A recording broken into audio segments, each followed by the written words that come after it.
So the last video was on direct proof and it was a marathon. The good news is that videos are going to be shorter now because everything kind of builds off of that.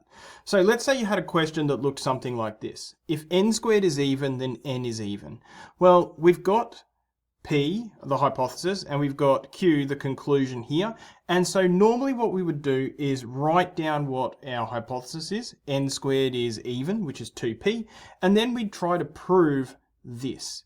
Now, I'm not going to do that now, but take my word for it, that's very hard to do. That's going to be a difficult proof to perform.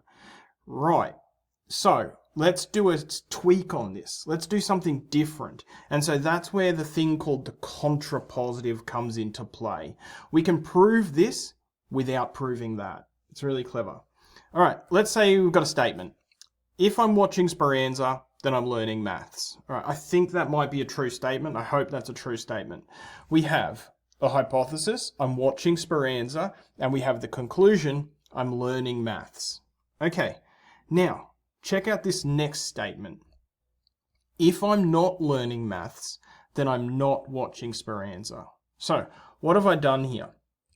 Well, I've taken this I'm learning maths and I moved it to here, and I've done something called the negation, right?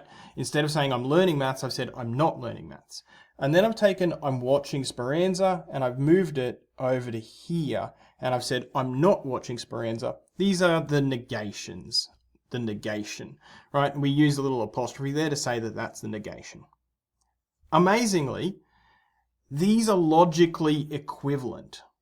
If you prove this statement, it means that you've proved this statement.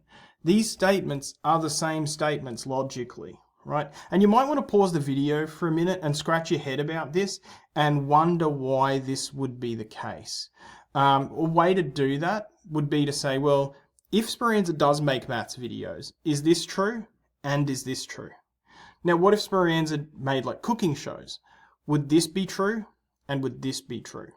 If you find that they're both true when I'm a maths video maker, and they're both false when I'm not a maths video maker, then you'll have the case that they are logically equivalent. You don't need to worry too much about that, but pausing it and thinking it through for a minute, getting it in your head is a good idea. All right, so if these are equivalent statements, it means we can prove, if we prove this one, we prove this one. If we prove this one, we prove this one. And so we can take this question and transform it to something that is way easier to prove. So instead of writing if n squared is even, then n is even, I'm going to take Q and I'm going to move it down to here. So not Q implies, and I'm going to take P and I'm going to move it to the other side, but negate it, right? Not Q, not P. So what does that look like in practice? If not even, right? Because it says if n is even. So instead of writing if not even, the opposite of even is odd. So let me rewrite this. If n is odd, that's negation of that, then, and then I bring the negation of this over to here, then n squared is odd. All right, so we've taken P and Q, we've flipped them and negated them, and now all we need to do is prove this. And that is a simple direct proof like we did in the previous video. First, I let n equal 2q plus 1 because n is odd, where q is in the set of integers. And then I write down what I'm required to prove. The thing that I'm required to prove, that if n squared is odd, that's what I'm trying to prove. So n squared, n is 2q plus 1 squared, is odd, 2p plus 1, where p is in the set of integers. Then I break that into left-hand side and right-hand side. And then I've got a left-hand side and a right-hand side. I expand this.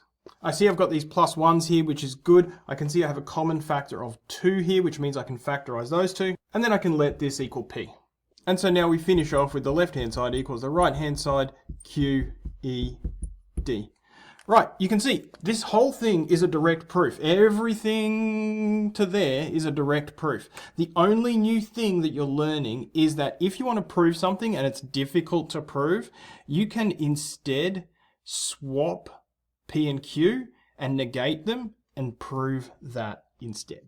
Now this video is not going to be much longer because I'm just going to show you the fact that there are other questions you could be asked to solve. So you might be asked to solve this one here. Now n squared plus 4n plus 1 is even. Now that is our P, n squared plus 4n plus 1 is even, and n is odd, that's our Q. P implies Q. Now, you can make your life so much easier here if you just write the negation of this. So, not Q implies not P, and then we solve that. Now, what is not Q? N is even. Then, I should write if n is even, then n squared plus 4n plus 1 is, and I need the negation of this, odd.